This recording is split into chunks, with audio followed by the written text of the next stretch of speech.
तो क्या नतीजे होते हैं फॉरेक्स रेट फ्लक्चुएशंस के? ऐसे रफली अगर देखें तो अगर आपकी करेंसी वीक होती है तो आपकी एक्सपोर्ट्स बढ़ सकती है।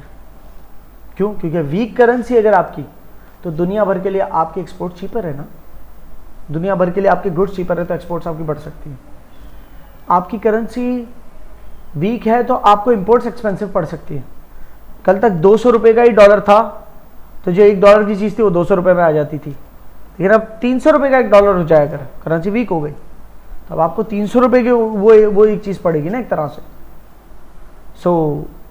इस तरह से आपकी इंपोर्ट्स की क्वांटिटी डिमांडेड कम हो सकती है, क्योंकि इंपोर्ट्स आपके लिए एक्सपेंसिव हो गई, और आपकी एक्सपोर्ट्स की क्वांटिटी डिमांडेड बढ़ गई दुनिया भर के अंदर, क्योंकि दुनिया भर के लिए आपकी जो चीज़ है वो चीप हो गई। बेसिक है ये, ठीक है। पर अगर इसको ज़रा यहाँ देखें, पहले तो आपने बाय डिफ़ॉल्ट ये समझा कि एक्सपोर्ट आपकी अगर करेंसी वीक है और स्ट्रॉन्ग है तो स्ट्रॉन्ग हो जाती है और वीक हो जाती है, इंपोर्ट एक्सपोर्ट पे क्या फ़र्क पड़ेगा? If currency gets stronger gets weaker, by default अगर हमारी, this is the matrix, by default अगर हमारी करेंसी स्ट्रॉन्गर हो जाती है, फ्लक्चुएट हो रही है ना, स्ट्रॉन्ग भी हो सकती है वीक भी हो सकती है, स्ट्रॉन्गर होने से हमारी एक्सपोर्ट बाय डिफ़ॉल्ट ऊपर जाएंगी। सही, बाय डिफ़ॉल्ट इसलिए बोलता जा रहा हूँ, डिपेंड करता है इलास्टिसिटी पे भी। अगर लोग हमारी प्रोडक्ट को लेकर इन इलास्टिक है, तो ये गलत एरो बनाया पहले तो मैंने, करेंसी हमारी स्ट्रॉन्गर होगी तो एक्सपोर्ट्स गिरेंगी, सॉरी, करेंसी वीकर होगी तो हमारी एक्सपोर्ट्स बढ़ेंगी। हाँ, हमारी करेंसी होम करेंसी वीक हो जाए अगर, तो दुनिया भर के लिए हमारी प्रोडक्ट चीप पड़ेंगी ना। हमारी होम करेंसी अगर स्ट्रॉन्ग हो जाए तो दुनिया भर के लिए हमारी करेंसी महंगी पड़ जाएगी, तो हमारा माल भी महंगा पड़ेगा उनको, ठीक है।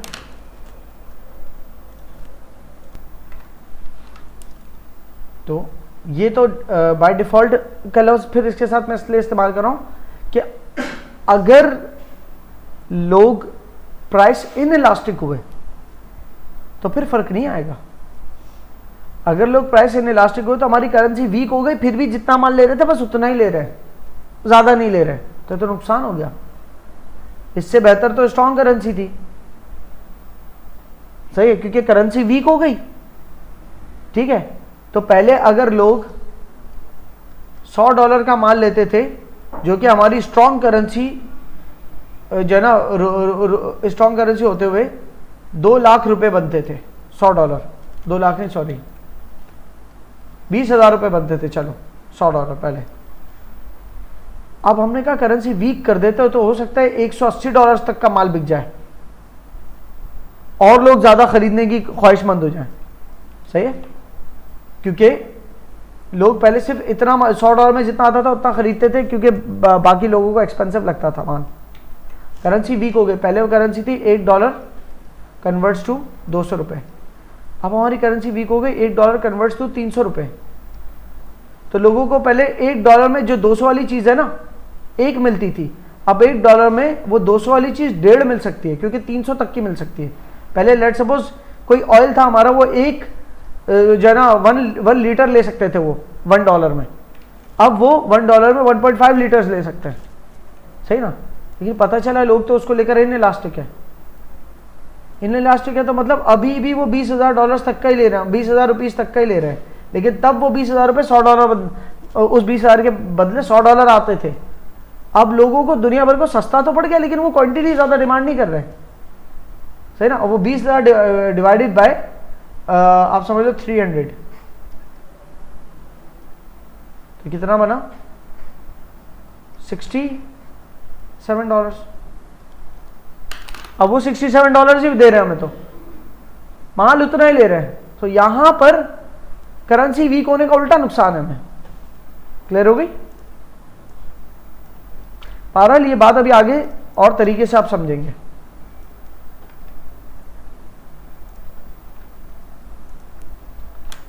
लेकिन अभी बाय डिफॉल्ट याद रखो, बाय डिफॉल्ट आपकी करेंसी वीक होगी तो दुनिया भर को आपका माल चीपर पड़ेगा। जब चीपर पड़ेगा तो क्वांटिटीज ज्यादा डिमांड करेंगे, तो फ्यूचर में आपको इससे प्रॉफिट ज्यादा हो सकते हैं, ज्यादा एक्सपोर्ट क्वांटिटीज हो सकती है, ठीक है। लेकिन अगर आपकी करेंसी स्ट्रांग हो गई तो दुनिया भर आपसे शायद माल ना खरीदे, फिर किसी दूसरे ममालिक से खरीदें। कि उनको पहले $1 में आपका माल मिल जाता था 200 रुपए का, अब वो आपका माल, अब आपका $1 200 रुपए का नहीं है, बल्कि $1 के बदले सिर्फ 150 रुपए बनते हैं, तो अब उनको $1 से ज्यादा देना पड़ता है किससे माल खरीदने के लिए। और अगर ऐसा करना पड़ जाए तो हो सकता है वो आपके पड़ोस या आगे पीछे किसी दूसरी कंट्री की तरफ अप्रोच करे। क्लियर है? इंपोर्ट्स के अंदर क्या फर्क पड़ता है? अगर आपकी करेंसी स्ट्रांग है और आपकी करेंसी स्ट्रांग हो गई तो इंपोर्ट्स आपको पड़ जाते हैं चीपर। आपकी होम करेंसी स्ट्रांग हो गई है, आपकी होम करेंसी की परचेसिंग पावर स्ट्रांग हो गई, तो अब कम पैसों में भी इंपोर्ट्स आ जाएगी, तो इंपोर्ट सस्ती पड़ना शुरू हो जाएगी आप लोग को। जब सस्ती पड़ना शुरू हो जाएगी तो आप इंपोर्ट की डिमांड, क्वांटिटी डिमांड बढ़ा देंगे। क्लियर है? अगर आपकी करेंसी चीप हो गई, वीक हो गई, तो आपके मुल्क में जो इंपोर्ट कर रहे हैं उनको महंगा पड़ता है, शुरू हो जाएगा बाहर का माल, तो वो लोकल माल खरीदेंगे और बाहर की जो इंपोर्ट्स है उसकी क्वांटिटी डिमांडेड, वीकर करेंसी की वजह से इंपोर्ट की क्वांटिटी डिमांड गिर जाएगी। तो weaker currency home currency weak होने की वजह से क्वांटिटी डिमांडेड गिर जाती है इंपोर्ट्स की, और क्वांटिटी डिमांडेड एक्सपोर्ट्स की बढ़ जाती है। स्ट्रॉन्गर करेंसी होने से एक्सपोर्ट्स गिर जाती है और इंपोर्ट्स बढ़ सकती है। क्लियर हो गई? इसी को डिफॉल्ट रखते हुए ये एक कॉन्सिक्वेंसेज है इंपोर्ट और एक्सपोर्ट पे हो रहा है, और जब इंपोर्ट और एक्सपोर्ट पे कॉन्सिक्वेंस होता है किसी के मुल्क के अंदर, तो उसका ट्रेड बैलेंस के ऊपर कॉन्सिक्वेंस आता है। ट्रेड बैलेंस मतलब ये import versus exports. Trade balance zero है किसी का, तो इसका मतलब जितना वो एक्सपोर्ट करता है उतना ही इंपोर्ट करता है, ठीक है ना। एक्सपोर्ट और इंपोर्ट आपस में बराबर है। जिसका ट्रेड बैलेंस माइनस में मतलब वो इंपोर्ट ज्यादा करता है, जिसका ट्रेड बैलेंस प्लस में मतलब वो एक्सपोर्ट सरप्लस है। क्लियर है? तो ट्रेड बैलेंस अफेक्ट होता है। करेंसी रेट फ्लक्चुएशन से आपका ट्रेड बैलेंस भी अफेक्ट हो सकता है। करेंसी आपकी स्ट्रांग हो गई तो हो सकता है लोग आपसे खरीदना छोड़ दें। क्लियर? इस बात को बेस बना के हम चलते हैं।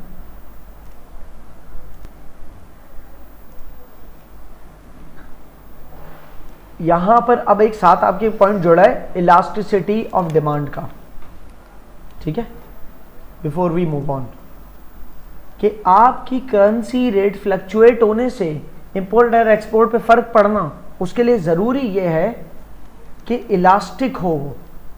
अगर आपकी इंपोर्ट्स की पहले मिसाल लेता हूं, अगर आपकी इंपोर्ट्स को लेकर जो आपके मुल्क में लोग माल मंगवाते हैं वो दवाइयां हैं, तो दवाइयों के मामले में लोग प्राइस इन इलास्टिक होते हैं। वो महंगी हो जाएगी तब भी मंगवाएंगे, और सस्ती हो जाएगी तो ज्यादा नहीं मंगवा लेंगे, जितनी चाहिए होती नहीं मंगवाएंगे, राइट। थोड़ी बहुत ज्यादा मंगवा ली लेकिन वो एक्सपायर हो जाती है कुछ अर्से में, तो अप टू द रिक्वायरमेंट ही मंगवाएंगे, ठीक है।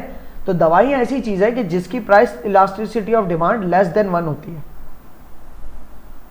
कि अगर आपने प्राइस 10% से गिराए तो इंक्रीज इन क्वांटिटी डिमांड जो है ना वो 10% से नहीं बढ़ जाएगी, इक्वल टू 1 तो छोड़ दो, वो शायद 2% से बढ़े सिर्फ। तो change in price will lead to change in quantity demanded less than the मतलब जो वो proportional less than the proportion, ठीक है। तो which leads to price elasticity of demand less than 1, ठीक है। अगर आप उसके फॉर्मूला को जहन में रखें तो चेंज इन प्राइस हुआ 10%, चेंज इन जिसकी वजह से 10% से प्राइस गिर गए, जिसकी वजह से सिर्फ 2% से क्वांटिटी डिमांडेड बढ़ी, तो आपका एब्सोल्यूट टर्म्स के अंदर PED जो है वो क्या आया 2/10 1/5 which is 0.2, it is less than 1, right. Which is what do we call it? Inelastic. Perfectly inelastic नहीं है, जीरो नहीं है, लेकिन रिलेटिवली इनइलास्टिक है, 1 से बहुत कम है। क्लियर है? जब ऐसा केस होगा, ठीक है, इनइलास्टिक का केस होगा, तो अब देखो क्या होता है। If there is a case of इनइलास्टिसिटी,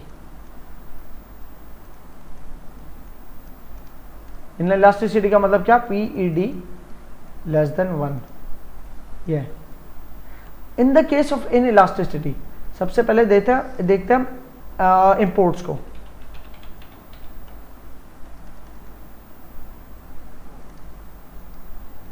ठीक है ना। इंपोर्ट्स पे करेंसी अगर गेट्स वीकर तो क्या इंपैक्ट है, और गेट्स स्ट्रॉन्गर तो क्या इंपैक्ट है। सो पीकेआर आपकी होम करेंसी है जो कि वीकर होती है, तो उससे इंपोर्ट पे क्या फर्क पड़ता है और एक्सपोर्ट पे क्या फर्क पड़ता है। इंपोर्ट पे अगर आपका पीकेआर वीक हो जाए तो क्या फर्क पड़ता है, और पीकेआर स्ट्रांग हो जाए तो क्या फर्क पड़ता है। ये दो चीजें देख रहे हैं, डिपेंड करता है प्राइस इलास्टिसिटी ऑफ डिमांड पे। अगर इन इलास्टिक है, आपकी करेंसी चीप हो गई, आपकी करेंसी वीक हो गई, तो इंपोर्ट्स आपको एक्सपेंसिव पड़ेंगी। ठीक है, पहले आपको $1 $200 का पड़ता था, तो आप अगर $100 का माल मंगवाते थे तो आपको $20,000 का पड़ता था। ठीक है, सही। अब अगर आपको $1 $250 का पड़ना शुरू हो जाए, 250 का,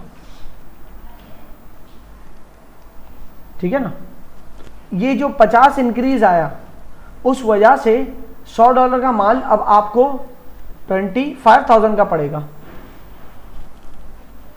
उमूमन महंगी पड़ रही है चीज तो आप लेना छोड़ दोगे, पर क्योंकि you are price inelastic about it, आप मंगवाओगे ही कुछ लोग शायद छोड़ दे, सही ना, उतना ही माल मंगवाओ तो 25,000 का आएगा। अब कुछ लोग शायद ना मंगवा, फिर भी 23-24,000 तो जाएगा, सही है।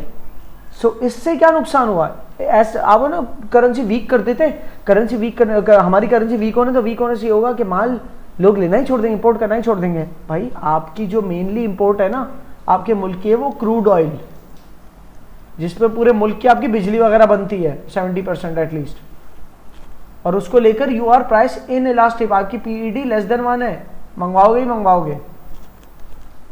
सो इन दैट केस अगर आपकी करेंसी वीक हो गई तो वीक होने का नुकसान ये होगा कि इंपोर्ट्स और महंगी पड़ेंगी आपको, और महंगी पड़ने से मतलब ये हो कि अब इंपोर्ट्स महंगी पड़े तो सारे मुल्क में जो भी बन रहा है वो सब महंगा पड़ता रहेगा उस इंपोर्टेड इन्फ्लेशन की वजह से।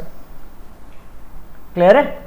सो इंपोर्ट्स तो PED, if PED is less than 1 तो आपकी इंपोर्ट्स के ऊपर कोई खास चेंज तो आएगा नहीं, ठीक है, बस it will lead to more expensive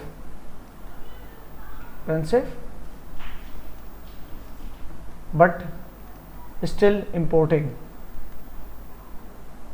ठीक है, because you are inelastic about it. वो प्रोडक्ट है ऐसे, आप छोड़ नहीं सकते लेना। लेकिन अगर पीईडी ग्रेटर देन 1 हो जाए, क्या आप इलास्टिक हो इस हवाले से, ठीक है, अगर पीईडी ग्रेटर देन 1 हो जाए तो फिर आप कहोगे कि नहीं यार ये तो एक्सपेंसिव पड़ रहा है, यहां से लेना ही छोड़ दो, लोकल बनाते हैं। ऐसी प्रोडक्ट है जिसको आप छोड़ सकते थे, किसी ऑल्टरनेट पे चले गए, सही है कि नो, इट्स मतलब आप you are elastic about it, कि आप ले ही इसलिए रहे हो कि वो सस्ता पड़ रहा है, लेकिन जहां महंगा पड़ना शुरू हो गया तो आपने लेना ही छोड़ दिया। वो 200 रुपये का $1 मिल रहा था तब तो आप ले रहे थे $20,000 का, लेकिन अब $250 का $1 मिल रहा है तो आपने कहा नहीं भाई कुछ नहीं चाहिए, सही ना, क्योंकि $25,000 का हम अफोर्ड नहीं कर सकते और चाहिए ही नहीं, या हो सकता है चाहिए ही नहीं, या कुछ लोग मंगवाए लेकिन ज्यादातर लोग ना मंगवाए, 1 से ज्यादा, यही हो ना।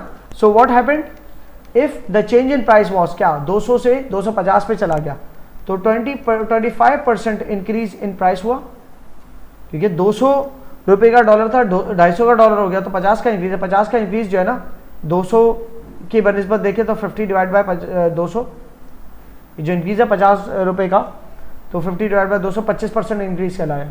तो 25% से प्राइसेस में इजाफा अगर हो जाए तो क्वांटिटी डिमांडेड उसकी वजह से अगर आपकी 80% डाउन चली जाए तो इससे क्या होगा, 80/25 या 75 कर लेता हूँ, चलो 75% आपकी क्वांटिटी डिमांडेड डाउन चली जाए, तो 75 डिवाइड बाय 25 का मतलब आपकी पीईडी हो गई equals to 3 which is greater than 1। चलो लास्ट, और ऐसे में आपकी करेंसी वीक होने से आपको इतना एक्सपेंसिव लेना ही छोड़ दिया, which is good for you. Clear है। तो इन इलास्टिक के केस में आपको और महंगा पड़ा। इलास्टिक केस में हमने लेना ही छोड़ दिया महंगा पड़ने की वजह से, ठीक है।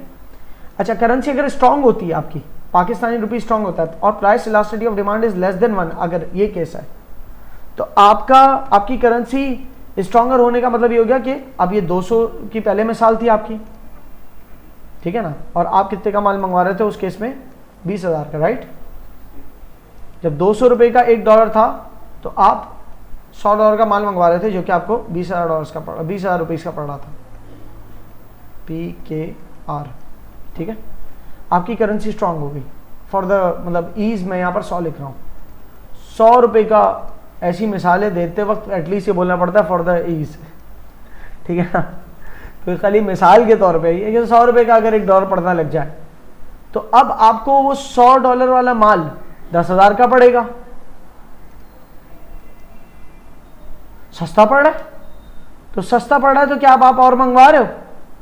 नहीं, जितना चाहिए उतना। इन इलास्टिक अबाउट इट, सस्ता पड़ रहा है तो क्या हुआ, हमें और नहीं चाहिए, जितना चाहिए था उतना आ रहा है, बाकी एक्सपायर हो जाएगा। दवाइयाँ कोई लग्जरी थोड़ी है, क्लियर हो रही है। थोड़ा बहुत ऊपर मंगवा लिया, थोड़ी बहुत कि ठीक है कुछ स्टॉक आ जाए, बट वो इतना ज़्यादा नहीं होगा कि जिस रेट पे आपकी प्राइसेस आपको चीप पड़ी उस रेट पे ही आपकी क्वांटिटी डिमांड नहीं बढ़ जाती, क्लियर हो रही है, because you are inelastic about it. But if you were elastic about it तो स्ट्रॉन्ग करेंसी होने की वजह से इंपोर्ट चीप हो रही है, और इंपोर्ट चीप होने की वजह से तो आपने हो सकता है फिर $400 का माल मंगवा लिया और $400 आपके 40,000 में कन्वर्ट हुए, सही है। तो देखा जाए तो मुल्क से और पैसा जा रहा है अब तो। आपकी स्ट्रॉन्ग करेंसी है and people are elastic about imports.